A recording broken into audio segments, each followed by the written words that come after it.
నమస్తే, నేను మీ కుప్ప పద్మిని. ఇన్నాళ్ళు మీ సపోర్ట్ ని నాకు అందిస్తూ, మీ ప్రేమని నాకు అందిస్తున్న ప్రతి ఒక్కరికి కృతజ్ఞతలు. ఇప్పుడు చూడబోతున్న ఈ వీడియో కూడా ఖచ్చితంగా మీకు ఉపయోగపడుతుంది. లైక్, షేర్ అండ్ సబ్స్క్రైబ్ చేసి మీ ఇష్టాన్ని అలాగే మీ సపోర్ట్ ని నాకు అందించండి. అలాగే ఈ వీడియో పట్ల మీ అభిప్రాయాన్ని కమెంట్ సెక్షన్ లో కమెంట్ చేసి నాకు తెలియజేయండి. నమస్తే. నమస్తే, వెల్కమ్ టు అవర్ ఛానల్. నేను పద్మిని. ప్రస్తుతంతో పాటు ప్రముఖ ఆధ్యాత్మికవేత్త, ఆస్ట్రాలజర్, న్యూమరాలజిస్ట్ తనిష్క మేడం మనతో పాటు ఉన్నారు. మాట్లాడదాం. తనిష్క గారు నమస్తే అండి. నమస్తే అమ్మా. మేడం, ఒక క్లయింట్ సిద్ధంగా ఉన్నారు. మీ ద్వారా మీరు ఇచ్చినటువంటి రెమెడీస్ ద్వారా డెఫినెట్ గా వాళ్ళ సమస్యల నుంచి బయటపడి చాలా సంతోషకరమైనటువంటి జీవితాన్ని లీడ్ చేస్తున్నటువంటి క్లయింట్స్. ఒక క్లయింట్ రెడీగా ఉన్నారు మాట్లాడటానికి. మాట్లాడదాం. రైట్. హలో. హలో, నమస్తే అండి. నేను పద్మిని మాట్లాడుతున్నాను, రెడ్ టీవీ నుంచి. చెప్పండి అమ్మా, ఎట్లా పరిచయం మీకు తనిష్క గారు? ఎటువంటి సమస్యలతో ఉన్నప్పుడు మీరు తనిష్క గారిని కాంటాక్ట్ చేయడం జరిగింది? ఇప్పుడు ఎట్లా ఉంది లైఫ్? ఇవన్నీ ఒక్కసారి మీరు మాతో షేర్ చేసుకుంటే మీలాగా సమస్యల్లో ఉన్న వాళ్ళకి ఎంతో కొంత ఇది హెల్ప్ అవుతుంది. డెఫినెట్ గా ఎవరి దగ్గరికి వెళ్ళాలి అనే విషయంలో ఒక క్లారిటీ అయితే వస్తుందన్న ఉద్దేశంతో మీకు కాల్ చేయడం జరిగింది. మీ ఎక్స్పీరియన్స్ ని నాతో షేర్ చేసుకుంటారా? ఓకే మేడం, తప్పకుండా చెప్పండి. నాకు ఏంటంటే, నేను యూట్యూబ్ లో లైవ్ లో చూసాను మేడం చెప్పడం, వాళ్ళ ఎక్స్పీరియన్స్ అన్ని నేను చూసిన తర్వాత తన అపాయింట్మెంట్ తీసుకున్నాను. 2012 అనుకుంటా. తీసుకున్న తర్వాత చాలా ఓల్డ్ క్లయింటే మీరు. Old client madam. నేను తీసుకున్న తర్వాత అక్కడికి వెళ్ళాను, సికింద్రాబాద్ లో హోటల్లో. అక్కడ అపాయింట్మెంట్ తీసుకొని వెళ్ళాను. పూజలు చేసుకున్నాను. పూజలు చేస్తుంటే కూడా ఎంత అంటే అసలు అంత ప్రశాంతత ఉంటది. అసలు దేవుణ్ణి నమ్మరు కొందరు, కానీ ఆ పూజలు చేసిన తర్వాత నాకు అట్లా కనిపించేసింది. ఆ పూజలలో తెలిసిపోతుంది అది అవుతుందా కాదని. అంత పవర్ఫుల్ పూజలు ఇచ్చారు మేడం వాళ్ళు. నాకు కూడా చాలా మంచిగా అనిపించింది మేడం. ఎటువంటి సమస్యలతో ఉండేవాళ్ళండి మీరు? అంటే నాకు కొంచెం ఫైనాన్షియల్ ప్రాబ్లమ్స్ ఉండే, మెంటల్ మనశ్శాంతి ఉండకపోతుండే అంతా. నాకు పూజలు చేసుకున్నాక కూడా చాలా మంచిగా అనిపించింది. ఎన్ని ఆటంకాలు వస్తాయి తెలుసా పూజలు చేస్తుంటే కూడా. మేడం చెప్పారు, చేసేటప్పుడు కూడా ఆటంకాలా వస్తే చెప్పారు, అన్ని ఇట్లా గ్రహాలు ఆపుతాయి అది అని చెప్పారు.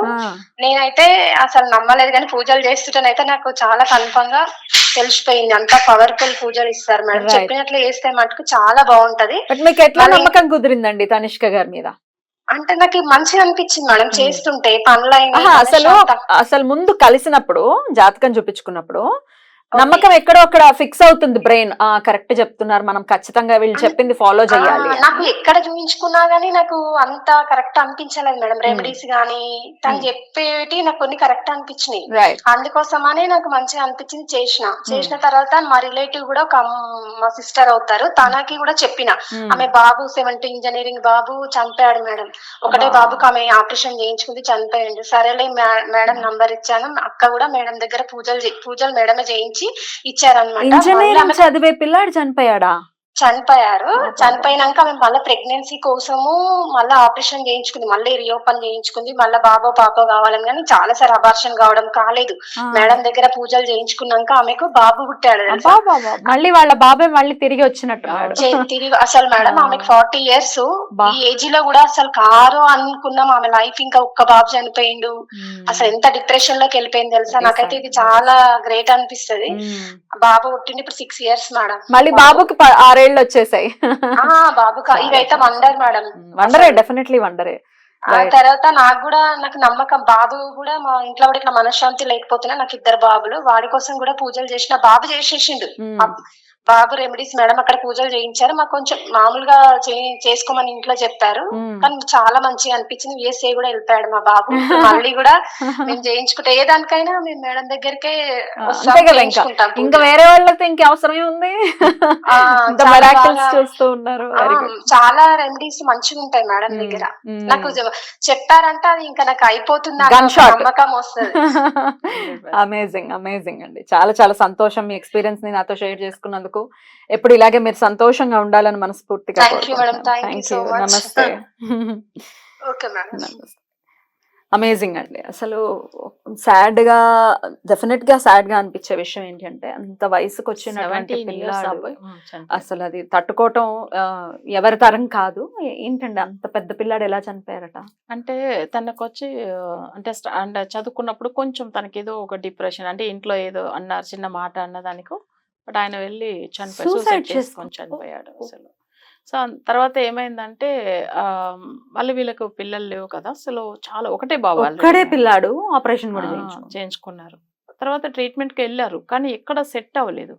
ఆమె చాలా బాధపడి ఏడ్చేవాళ్ళు. నేనన్నాను అసలు అంటే వేరే పిల్లలు అడాప్ట్ చేసుకుంటామంటే కొన్ని ఫ్యామిలీలో ఒప్పుకోరు కదా, అట్లా ఉండేది. సో అందుకే వాళ్ళకు లేదమ్మా మీకే పుడతారు, మీరు ఏం బాధపడవద్దు అని చెప్పి రెమెడీ ఇచ్చాం. రెమెడీ ఇచ్చిన కరెక్ట్ టైం ఇప్పుడు ఈ ఇయర్ ఇచ్చామంటే నెక్స్ట్ ఇయర్ కంటే బాబు పుట్టాడు. అసలు వాళ్ళు కన్ఫర్మ్ చేసింది అన్ని విషయాలు మనకి జాతకం చూసిన తర్వాత మీరు చెప్పారా మీకు ఒక బాబు ఉండడం ఆయన చనిపోవడం జరిగింది అంటే ఆయన ఆల్రెడీ వాళ్ళకి వచ్చి ఏంటంటే వాళ్ళ తులారాశి, బట్ వాళ్ళకి వచ్చి ఏలన శని జరుగుతా ఉండేది అప్పుడు ఏంటంటే పంచమ స్థానాధిపతి శని అవుతాడు కదా, పుత్ర దోషం ఉంటుంది అంటే వాళ్ళకి అప్పుడు పిల్లలకి ప్రాణగండం వస్తుంది ఆ టైమింగ్ లో. సో ఈ విషయం నేను చెప్పినప్పుడు ఆమె చాలా నిజంగా మీరు చెప్పింది కరెక్ట్ టైం చెప్పారు మేడం, అదేదో జరిగింది అట్లా అని చెప్పిండ్రు. అంటే అప్పుడు ఏమైందంటే ఈమె జాతక పరంగా కూడా తనకు పుత్ర దోషం వల్ల చనిపోయాడు. సో మళ్ళీ ఆమె ఇంత సఫర్ అవుతున్నప్పుడు మరి నేను అన్నాను ఒక వేరే ఎవరైనా పిల్లలు అడాప్ట్ చేసుకోవచ్చు కదా అంటే, లేదు మేడం మా ఫ్యామిలీలో ఒప్పుకోవట్లేదు అని అంటే, సరే అని చెప్పి తర్వాతనే రెమెడీ అనేది స్టార్ట్ చేసాము. చేసిన అసలు ఆ మిరాకిల్ అంటే మిరాకిల్ లైఫ్ లో మర్చిపోలేదు. ఇప్పుడు కూడా వాళ్ళ సిస్టర్ తో కూడా ఎప్పుడు చెప్తూ ఉంటారంట, మేడం వల్ల ఇప్పుడు అసలు నిజంగా చెప్పాలంటే ఇప్పుడు మన ఇంట్లో ఇప్పుడు ఎంత సంతోషంగా ఉన్నామంటే ఈ పూజల వల్ల ఈ మేడం ఇచ్చిన రెమెడీ వల్ల బాగున్నామని చెప్పుకుంటూ ఉంటారు. అసలు మామూలుగానే సహజంగా ఒక 26-27 ఏళ్లకు పెళ్లిళ్ళు అయిన పిల్లలకే పిసిఓడి ప్రాబ్లమ్స్ గానీ లేకపోతే ఈ లైఫ్ స్టైల్ ఇష్యూస్ వల్ల పిల్లలు పుట్టట్లా. మామూలు ఏజ్ లో ఉన్న వాళ్ళకి ఆవిడకి 40 ఏళ్ల తర్వాత ఫస్ట్ ఆఫ్ ఆల్ ఆపరేషన్ అయిన తర్వాత ఆపరేషన్ మళ్ళీ రీఓపెన్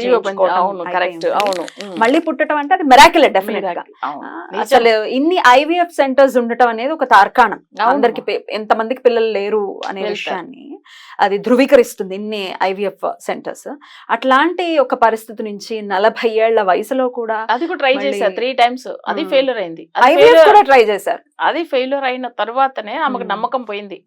అట్లా పోయిన తర్వాత నన్ను అప్రోచ్ అయ్యారు, అప్పుడు కూడా ఆమెకు అసలు అంత బాధలో ఉన్నారు. నేను ఒక్కటే అదే అన్నాను, లేదండి సర్లే మనం పూజ చేస్తాం, దేవుడు అనుగ్రహం ఉంటది అని చెప్పి చేయించాము, మంచిగా పుట్టింది. డెఫినెట్లీ ట్రీట్మెంట్ లేకనే అసలు అది ఇంకా నేచురల్ గానే మళ్ళీ కన్సీవ్ అయిపోయారు. మళ్ళీ ఐవీఎఫ్ కూడా కాదు వద్దని చెప్పేసి నేనే కూడా, ఎందుకంటే 2-3 times అసలు హెల్త్ కూడా పాడైతుంది కదా, ఆ పెయిన్ కూడా చాలా ఎక్కువ ఉంటుందని అందుకని వద్దని చెప్పాను. సరే అని చెప్పి ఈ పూజ ఫాలో అయ్యారు. ఫాలో అయిన తర్వాత అసలు ఇంకా మర్చిపోలేదు వాళ్ళైతే, ఎప్పటికే మర్చిపోరు, లైఫ్ లాంగ్ మర్చిపోరు. అదే అంటున్నాను. వాళ్ళ బాబు కూడా ఏంటంటే జ్యోతిష్యం నమ్మడు, బట్ అయినా వాళ్ళ రిలేటివ్స్ లో ఇట్లా మంచి విషయాలు జరగడం వల్ల అప్పుడు ఏమైందంటే తన జాతక చక్రం తనది చూసినప్పుడు కూడా ఇవన్నీ ఇలా జరుగుతుంది అలా జరుగుతుందా నన్ను కూడా కొన్ని క్రాస్ క్వశ్చన్స్ అడిగేవాడు ఆయన వాళ్ళ బాబు. అయితే నేను చెప్పిన సరే ఇంకా మీకు దేవుడు చేపిస్తాడంటే మీరు ఫాలో అవ్వండి, ఇంకా మనం ఏం చెప్పలేము కదా. తర్వాత ఆయన చేసి మొన్న యుఎస్ వెళ్ళిన తర్వాత యుఎస్ నుంచి లాస్ట్ వీక్ ఆయన అపాయింట్మెంట్ తీసుకున్నాను. మేడం మీరు చెప్పిన ప్రతిదీ మా ఇంట్లో అట్లానే జరిగింది, మీరు చెప్పిన రెమెడీ ఫాలో అయినాను, మిమ్మల్ని మేము ఎప్పుడు మర్చిపోలే మేడం చెప్పిండు తనైతే. ఇప్పుడు ఆయన అక్కడ యుఎస్ వెళ్ళిన తర్వాత కార్ కొనుక్కుండు, సో అక్కడ అది ఒక నెగిటివ్ పవర్ లో కొనుక్కున్నాడు అనుకోకుండా. ఎప్పుడైనా కానీ ఒక ప్రాపర్టీయో లేదా ఒక వెహికల్స్ ఏది కొనుక్కున్నా ఆ రిజిస్ట్రేషన్ నెంబర్ కూడా మనకు ఫేవర్ గా ఉండేలాగా చూసుకోవాలి. సరే ఒక ప్రాపర్టీ కొనుక్కుంటాం లేదా రెంట్ మనం ఏదైనా రెంటెడ్ హౌస్ కి వెళ్ళినా కూడా ఆ నెంబర్ కలిసి వస్తుందా లేదా ఇవన్నీ చూసుకుని వెళ్తే బాగుంటుంది. సో తను ఒక కార్ కొనుక్కున్నారు, అది చాలా డిస్టర్బెన్స్ గా ఉంది తనకంటే, నెగిటివ్ పవర్ లో కొనుక్కున్నారు. సో అది ఎందుకు డిస్టర్బ్ అవుతున్నారు అనే విషయానికి అపాయింట్మెంట్ తీసుకున్నప్పుడు లాస్ట్ వీక్ అప్పుడు మాట్లాడాము చెప్పారని.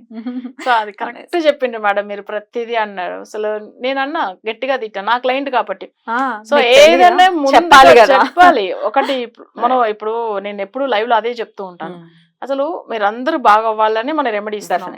మళ్ళీ మీకు ప్రాబ్లం రాకూడదు అంటే ఏ విషయం ఫాలో కావాలంటే మన ప్రాపర్టీ కొనుక్కునేటప్పుడు తప్పకుండా వాళ్ళకి కలిసి వస్తుందా లేదా, ప్రాపర్టీ అంటే ఏదైనా ఇల్లు గానీ ల్యాండ్స్ కార్స్ అన్ని. సో ఇది ఏదన్నా మనం చూసుకుని కొనుక్కోవాలి. సో అదే ఒక విషయం చెప్తాను. ఇంకొకటి ఎవరైనా రిలేటివ్స్ చనిపోయినప్పటిలోంచి ఇంట్లో బాగలేదు అంటే అది కూడా ఒక నెగిటివ్ ఎఫెక్ట్, ఎందుకంటే అది మనం వాళ్ళని ఆపలేము. ఎవరో సడన్ గా చనిపోతారంటే వాళ్ళు ఒక ప్రాబ్లం ఉంటే కూడా వాళ్ళకి అప్పట్లోంచి సమస్యలు వస్తుంది. ఇదంతా ముందుగా మనం ఒకవేళ చూసుకొని ఒకవేళ సమస్య ఎందుకు వస్తుంది అనేది ఒకసారి అనలైజ్ చేస్తే తెలుస్తుంది కదా. అది జస్ట్ మీరు అపాయింట్మెంట్ తీసుకుని చూడండి, అప్పుడు మంచిగా అయిపోతుంది మీకు. ఇప్పుడు లేకపోతే ఈ వెహికల్ 1 year ఆయన ఎప్పుడు కొన్నారు అప్పట్లోంచి సఫర్ అవుతున్నారు. సో దానివల్ల అది కూడా సొల్యూషన్ సజెషన్ ఇప్పుడు తప్పకుండా రెమెడీ ఫాలో అవుతామని. ఎందుకంటే ఇప్పుడు ఇన్ని సంవత్సరాలు మంచిగా అన్ని బాగున్నా మళ్ళీ కోర్ తెచ్చుకోవడం ఎందుకు? అదే కదా, అది అందుకే నేను కూడా నేను గట్టిగా అనడం కూడా అవే వాళ్ళని అసలు 11 ఏళ్ల నుంచి మీకు మరి అంత మంచిగా అయిన వాళ్ళు కదా. Right, So, అందుకే ఆమె కూడా మంచి ఫీల్డ్ లో ఉన్నారు. Right. సో వాళ్ళ కెరీర్ విషయం కూడా అందుకే మాట్లాడవద్దని చెప్పేసాను. సో Personal అందరూ గా. బాగున్నారు, చాలా సంతోషం. అవే కదా మనకు Right. కావాల్సింది. Beautiful and beautiful. మంచి సర్వీసెస్ డెఫినెట్ గా మీరు ఇస్తూ ఉన్నారు. అవును. ప్రతిసారి మీరు వచ్చినప్పుడు మీ క్లయింట్స్ గురించి నేనే అడుగుతూ ఉంటాను, అవును. ఎందుకంటే అన్ని జెన్యూన్ కాల్స్. ఎప్పుడు వాళ్ళు మీ దగ్గర అపాయింట్మెంట్ తీసుకున్నారనేది కూడా సేవ్ చేస్తారు మీరు. డెఫినెట్ గా రిఫర్ చేస్తాను, అందులో డౌటే లేదు. ఎందుకంటే నేను దగ్గరగా కూర్చొని ఇంతలా చూస్తున్నాను. ఆన్ స్పాట్ ఆవిడ కాల్ చేయడం క్లయింట్స్ కి, క్లయింట్స్ నాతో మాట్లాడటం. ఒక్కొక్కసారి కొంతమంది క్లయింట్స్ అయితే భయపడుతుంటారు, అమ్మో టీవీలో నా ఇలా మాట్లాడాలి ఇలా. So I will definitely refer. మీరు ఒకవేళ అగమ్య గోచరమైన పరిస్థితిలో ఉన్నాం, ఏం చేయాలో తెలియట్లేదు మాకు అని అనుకుంటే కనుక డెఫినెట్ గా మేడం ని కాంటాక్ట్ చేయండి. రైట్ అండి, thank you so very much. నమస్తే. నమస్తే.